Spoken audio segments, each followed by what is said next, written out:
all we say to America is be true to what you said on paper. But I'm not concerned about that now. I just want to do God's will.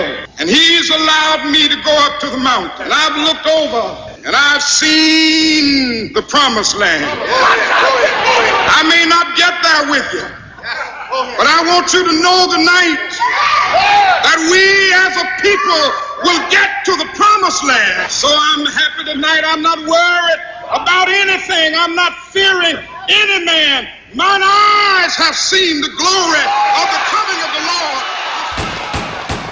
This is the CBS Evening News with Walter Cronkite. Good evening. Dr. Martin Luther King, apostle of nonviolence in the civil rights movement, has been shot to death in Memphis, Tennessee. Police have issued an all-points bulletin for a well-dressed young white man seen running from the scene. Dr. King was standing on the balcony of a second-floor hotel room tonight when, according to a companion, a shot was fired from across the street. In the friend's words, the bullet exploded in his face. Would you say y'all was the first blacks in the Bronx to fight back? Absolutely. Absolutely. Oh, yeah. Absolutely, without question. We If it wasn't for us fighting Bronx, the Bronx wouldn't be what it was right now. Half these people going wherever they go, wouldn't be able to go where they going. That's for sure.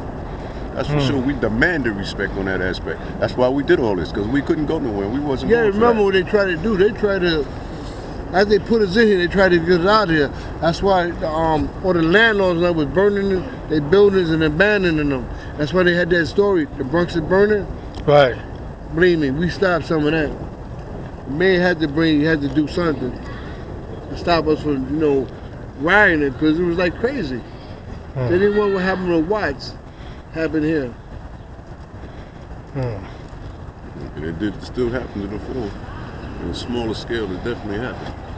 South Bronx just looked like it got bomb shells. Why you think it looked like a war zone? Believe me, it was so bad over there. In the South Bronx, the 7 model, the Ghetto Brothers and San Francisco had buildings just for themselves. Yeah, these buildings, like these 5 to 10-story buildings. Tenement buildings with nobody in them. They had whole buildings for their clubhouses. Yeah. All the apartments, basement, roof, everything. Right. And what we had? We had something, community centers. To have a meeting there. We never had a clubhouse or somebody's house to go into. Right, whoever house we can go into they had buildings because they tried to abandon the buildings. When the blacks and Hispanics started, moving in the neighborhood, they start burning down, they start torching their own buildings. One to get the insurance and one to run us out. You wouldn't have nowhere to go. Black and Hispanic moving your building, they want to burn it out. And when they build it back up, make sure they out-rent you so you can't come back in. And these are the same tactics they're using right now. Look at your Mayor Bloomberg.